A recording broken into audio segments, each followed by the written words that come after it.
समान नागरिक संहिता यानी यूनिफॉर्म सिविल कोड का अर्थ है भारत में रहने वाले हर नागरिक के लिए एक समान कानून होना, चाहे वह किसी भी धर्म या जाति का क्यों ना हो।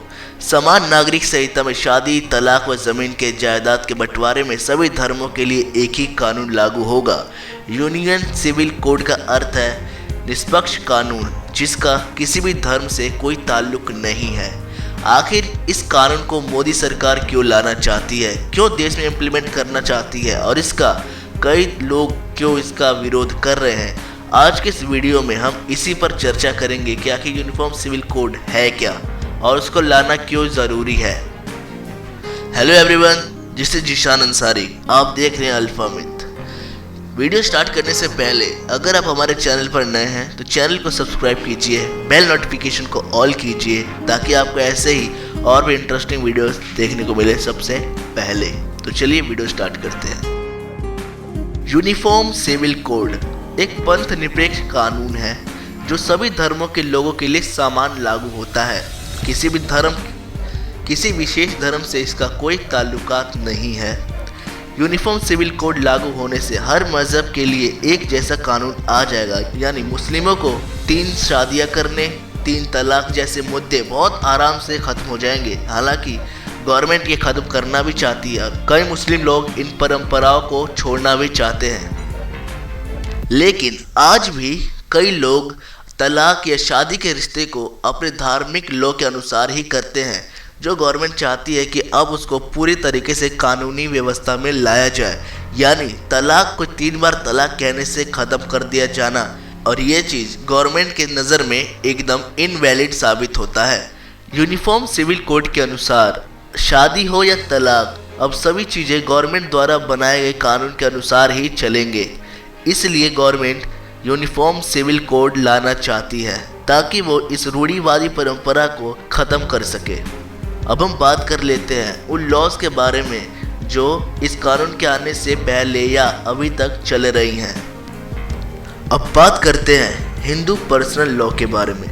भारत में हिंदुओं के लिए हिंदू कोड बिल लाया गया। देश में इसके विरोध के बाद बिल को 4 हिस्सों में बांट दिया गया था।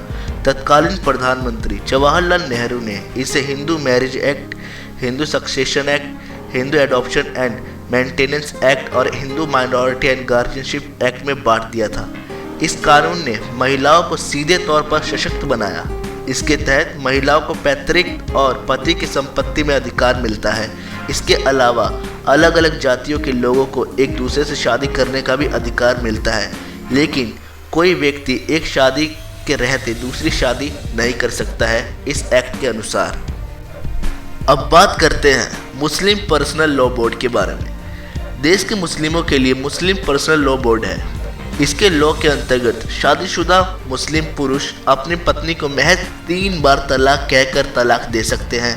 हालांकि मुस्लिम पर्सनल लॉ बोर्ड में तलाक के और भी तरीके दिए गए हैं, लेकिन उनमें से 3 बार तलाक कहने का काफ़ी ज़्यादा प्रचलन है, यानी आप 3 बार तलाक तलाक तलाक कहकर आप तलाक दे सकते हैं, जिसके कुछ मुस्लिम विद्वान शरीयत के खिलाफ भी बताते हैं।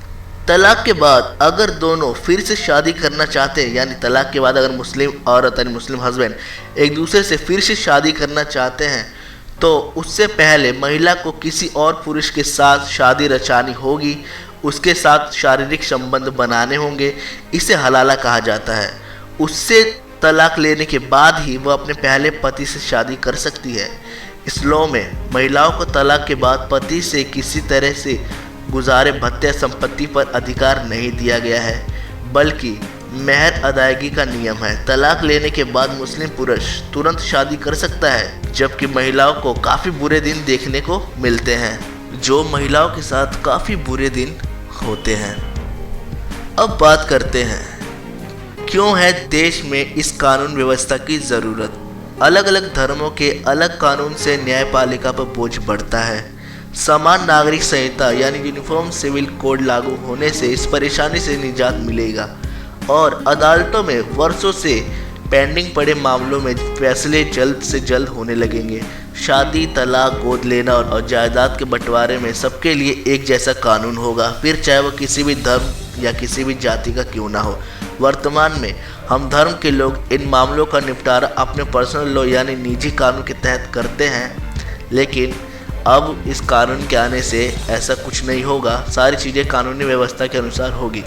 सभी के लिए कानून में एक समानता से देश में एकता बढ़ेगी और जिस देश में नागरिकों में एकता होती है, किसी प्रकार का वैमनस्य या किसी प्रकार का हिंसक उनके मन में नहीं होता है, वह देश तेजी से विकास के रास्ते पर आगे बढ़ता जाता है।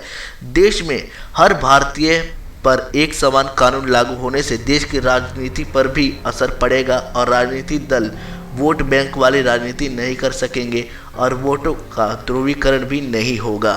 तो ये वैसे तो सुनने में काफ़ी अच्छा कानून लगता है, लेकिन जब आएगा तो देखते हैं क्या होगा। और हम बात करते हैं कि इस कानून से महिलाओं की स्थिति में क्या होगा। तो इस कानून से महिलाओं की स्थिति में सुधार होगा। अब वो कैसे? समान नागरिक संहिता कानून लागू होने से भारत की महिलाओं की स्थिति में सुधार आएगा। कुछ धर्मों में पर्सनल लॉ में महिलाओं को अधिकार सीमित है। इतना ही नहीं, महिलाओं का अपने पिता की संपत्ति पर अधिकार गोद लेने जैसे मामले में भी एक समान नियम लागू होंगे। अब बात करते हैं, जब इतना अच्छा कानून है तो इसका विरोध क्यों किया जा रहा है। यूनिफॉर्म सिविल कोड का विरोध करने वालों का कहना है कि ये सभी धर्मों पर हिंदू कानून को लागू करने जैसा है, जबकि अगर हम ध्यान से सोचें तो ऐसा कुछ नहीं है। कुछ लोगों का वहम है, ये बकवास है, जो लोग अपने बकवासें फैला रहे हैं, लेकिन ये कानून जैसा बताया जा रहा है उस हिसाब से बहुत सही है। इसमें औरतों के लिए काफ़ी ज़्यादा फ़ायदा होगा और एक तरह से सबके ऊपर एक कानून आ जाएगा। कोर्ट में पड़े पेंडिंग केस भी ख़त्म हो जाएंगे। धीरे धीरे सब में का फैसले भी जल्दी से जल्द आने लगेंगे। अब बात करते हैं कि यूनिफॉर्म सिविल कोड किन किन देशों में लागू है। एक तरफ भारत में समान नागरिकता संहिता को लेकर बड़ी बहस चल रही है, वहीं दूसरी ओर पाकिस्तान, बांग्लादेश, मलेशिया, तुर्की, इंडोनेशिया, सूडान और इजिप्ट जैसे कई देशों में इस कानून को लागू कर चुके हैं। जब पाकिस्तान या बांग्लादेश जैसे देश भी लागू कर चुके हैं इस कानून को, तो हमारे इंडिया में इसको लागू करना ही चाहिए, चाहे लोग कितने भी अपने बकवासे दलील देते ही क्यों ना रहें। तो एवरीवन, आपको ये वीडियो कैसा लगा? अगर आपको ये वीडियो अच्छा लगा तो लाइक, शेयर, कमेंट ज़रूर कीजिए। अगर आपको इस टॉपिक के तहत कुछ राय रखनी है तो प्लीज़ अपनी राय कमेंट बॉक्स में ज़रूर दें, और आप और कैसे कंटेंट चाहते हैं आप उसके लिए भी कमेंट बॉक्स में अपनी राय दे सकते हैं। Thank you so much.